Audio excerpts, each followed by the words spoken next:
Hello there, welcome along. My name's Ed Draper. This is an MMA video for Sky Sports, looking ahead to MMA Bellator Recharged this Saturday night, 10 p.m. on Sky Sports in the UK, looking at the heavyweight Grand Prix, the first match between Rampage and Sonnen. I'm very pleased to say, to set the scene ahead of that one, is the host of the show, former referee turned Bellator analyst. It is the one and only Big John McCarthy. John, how are you? How are things going? How's lockdown? Everything is actually really good. I'm doing good. Just waiting to get back to work, and hopefully all of this stuff will kind of settle down in the summer here, and we'll all be back to normal. Yeah, what do you make of the lockdown's impact on MMA in terms of training, and how does it affect different types of fighters more in terms of the lack of sparring? I know yourself a jiu-jitsu background, would it affect someone from that background more, or would strikers be able to hit a bag? Would that help? Would they have an advantage? Well, I think it affects everyone differently. Some people are really good at training on their own, and they're self-motivators, and they can do it, and they can get by with not really losing a lot. They're not going to be gaining much, but they're not going to lose. And then there's people that, they need those other people around them. They need people to kind of drive and push them. And then once they're in it, they're doing good. But if they don't have them, it kind of makes it tough. And it's going to be different when it comes back to the fighting. There's going to be advantages to some fighters, and there's going to be disadvantages. We have fighters that are very good in the gym, and you put them under the lights, the pressure starts to come down and crash on them, and they get a little tight, and they don't do all the things that they can do in training. Do you expect upsets the first few weeks, first few months? I think you might see it, and you might see it because some fighters need the energy of the crowd. They thrive off of it. They thrive off of that, crowd, getting all crazy about when they're being introduced and stuff. And it just gives them that energy, and it's not going to be there. It's going to be different. So it's going to be a different parallel for all the fighters. You've obviously worked as a referee in UFC as well. What do you make of the event going ahead this weekend in Florida? I know you were opposed to it happening in April. Has the landscape changed there? We're obviously in the UK, but we're seeing things in the States suggesting that it's very different depending on which state you're in. Well, there was a big difference between the two. I call it UFC 249.1 and now UFC 249.2. And there's a huge difference. And the difference is the UFC for years, and it really started before the Fertittas and Dana White were even there. The UFC was in such trouble early on that it ran towards regulation. In the beginning, the very first 14 shows, it ran from regulation, and then realized, we need to run towards regulation or we're going to die. And they did. And then when the Fertittas bought it, they continued that path and even, improved upon it. And they've had that whole thing about we do things through regulation. Well, this show that one in April, they were trying to avoid regulation because the state of California was saying no. The California State Athletic Commission was saying we cannot regulate that. And they were trying to go through the back door to do something. So I didn't agree with it because I thought it was bad for the premier promotion being, UFC to do that. It just didn't look good. This one, I'm 100% behind. I hope they have an incredible show. It is being regulated by the Florida State Athletic Commission. They are doing everything they can to be, as, on top of things as possible with, the coronavirus and doing testing and stuff. So I'm 100% behind. I hope they have a great show. And will Scott Coker and the Bellator decision makers, do you think they'll be watching on? And I suppose people from all sporting organizations around the world will be seeing how they achieve it with behind closed doors without the spectators. Yeah, I think that Scott Coker will be watching very closely and monitoring exactly what happens off of that show.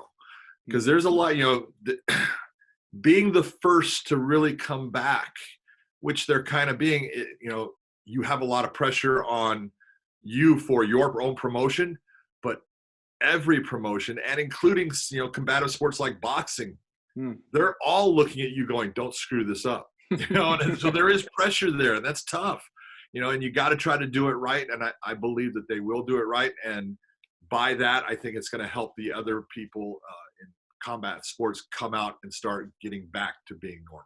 Have you had any word about when it might return, Bellator? When an event might be scheduled for? Yeah, Bellator is going to be coming back somewhere in summertime. We're talking. I believe our first show is going to be sometime June. It's possible that it could be pushed off to July, but they've already talked about they're going full tilt. They're going to do just the amount of shows, the same as what the UFC is doing. They're going to make up all those shows. So Bellator is going to make them up. So people are going to have some incredible matchups. We've gone so long with having nothing. So everything's going to be compacted, and it should be an incredible end of the year as far as just being able to watch great matchups and fights. We spoke to a fantastic fighter last week, Cris Cyborg, who's obviously with Bellator, now a champion. And she was sort of deliberating about her next move. She was interested in boxing, and we talked potentially a fight against two-weight world champion Katie Taylor in boxing, who's an Irish fighter, an Irish legend. Oh, she's so good. Yeah. But do you see that? Well, then she talked about Amanda Nunes in some sort of cross-promotional unification fight. What do you think the most likely outcome for Cyborg is? Well, Cris has fought, MMA, forever now. She had her first fight ever. She lost on a knee bar, and then had a 21 fight win streak, and then lost to Amanda. And she, if you go back and you watch it, she fought the way we tell you, don't fight like that. Don't fight with emotion. Don't get mad. Don't think that you're just going to, run over someone. Fighting takes time. It takes moments. And when those moments come, that's when you jump. And that's exactly what Amanda did. And that's why she got the win. But Cris is no doubt one of the greatest female fighters of all time. She is an incredible representative for the sport. She is such a good person outside of the cage and inside of the cage. And she has done the kickboxing, done the Muay Thai. She's talked about doing the boxing. She trains in boxing all the time. If that's what she wants to do, I'm 100% behind her. For Cris to step into the realm of fighting a boxer like Katie Taylor, it's a tall order. That's Conor McGregor trying to take on a Floyd Mayweather. That's usually not going to go good for you. The same as if Katie Taylor tried to step into an MMA ring, that's not going to go well for her against Cris Cyborg. So if Cris is going to do the boxing, obviously she's got to have a name that she goes against. But I would say pick a name that's not quite Katie Taylor in the way that she boxes right now. And with Cyborg's idea of the Nunes rematch, going back to that quickly, the concept of cross-promotional event between Bellator and UFC or other agencies, do you see that as being more likely in a post-coronavirus world or less likely? How do you see the landscape? I would say I would see that more likely in a post-Dana White world. Oh, okay. It's just being honest, because Dana long ago, and this wasn't Dana's fault, Dana got burned in giving fighters over to Pride. He sent a lot of fighters, Chuck Liddell over to Pride, and never got anything in return. And so he looks at, that, but you had to look at the time, Pride was way up there. And so, it wasn't hurting the UFC. If a cross promotion was going to happen, you got to look and say, does it benefit Dana? And I really don't see how. That cross promotion is going to benefit Dana putting Cris against Amanda, because Dana can sit back and look and say, look at my girl beat her already. Why do I have to have that fight? Now, the fans want to see it. I would love to see it. I know Cris would like the fight, and I know Amanda would like to redo that fight again, because Amanda believes in herself and believes she can beat her again. But for Dana, he's not going to see much for an upside. He's going to say the only thing that can happen is my girl loses, and then people are going to say the best fighter is fighting over in Bellator, which she may be. And so why take that chance? Yeah, politics in combat sports. Politics. Yeah.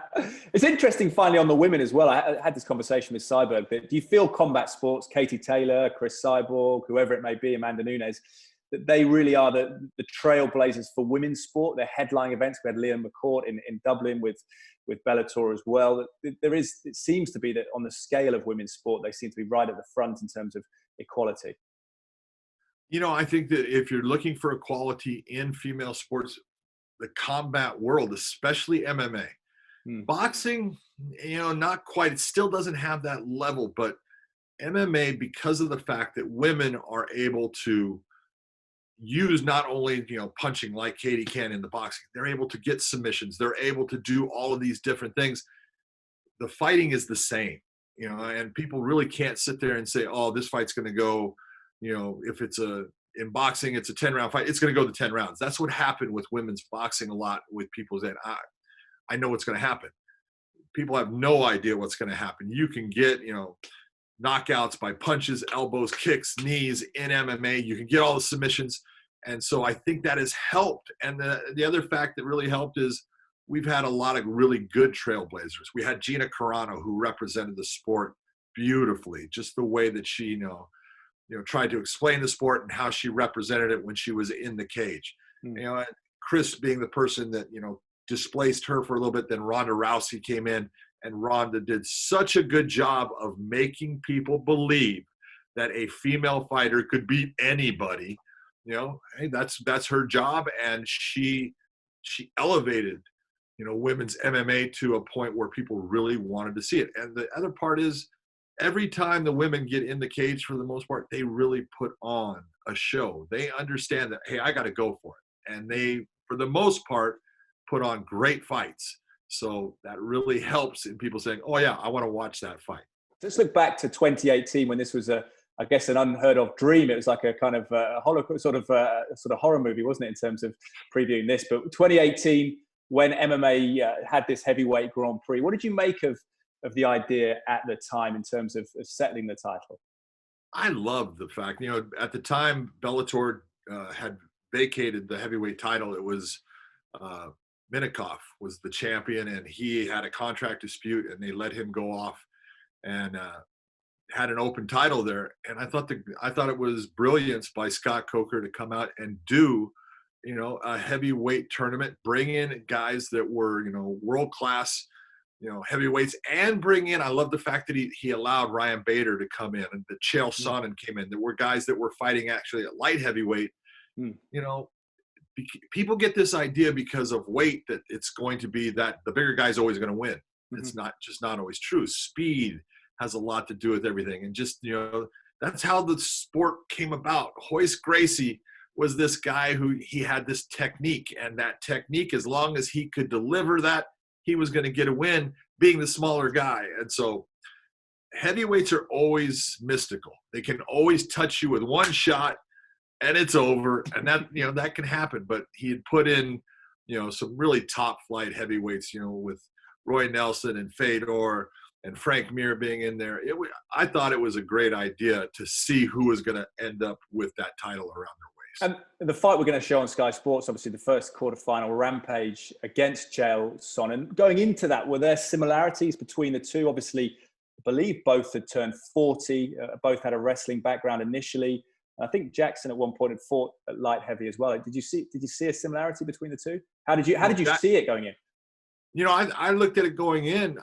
There was similarities, but it was, Jackson fought most of his career at light heavyweight. He was the light heavyweight champion of the UFC, and a guy that we all know, man, he's got heavy hands when he hits, and he's got a chin that is made out of granite. You can hit him with a sledgehammer, and he's just going to shake his head and laugh at you. So you knew with Chael coming in, Chael was going to be the guy. He had a much more, in-depth wrestling background, and his wrestling is what made Chael successful in MMA. When he was able to wrestle guys and get top position, he has a very good ground and pound.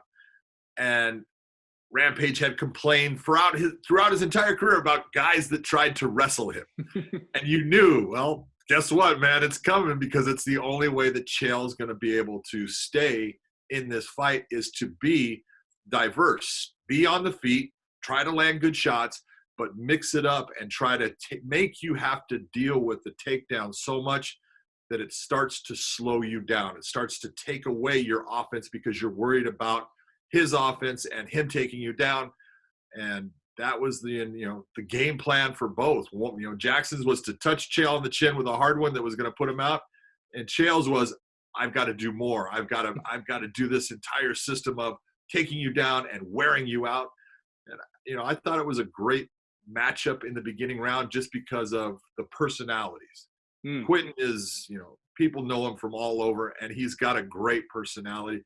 And Chael he's the guy that made talking in MMA, what it is, and something that people have always tried to emulate. Look forward to it. Look forward to seeing you Saturday night. Big John, appreciate your time. Thank you. Thank you very much. You take care. Okay, Big John, been an absolute pleasure speaking to you. Thank you very much. I think you set the scene well. Really looking forward to the show Saturday night. It is 10 p.m. in the UK for Bellator MMA Recharged, looking back at Sonnen's match against Rampage Jackson. Hope you enjoyed this interview. Hope you enjoy the event on Saturday night, and hopefully we'll get some Bellator events live on Sky Sports in the near future. Bye for now.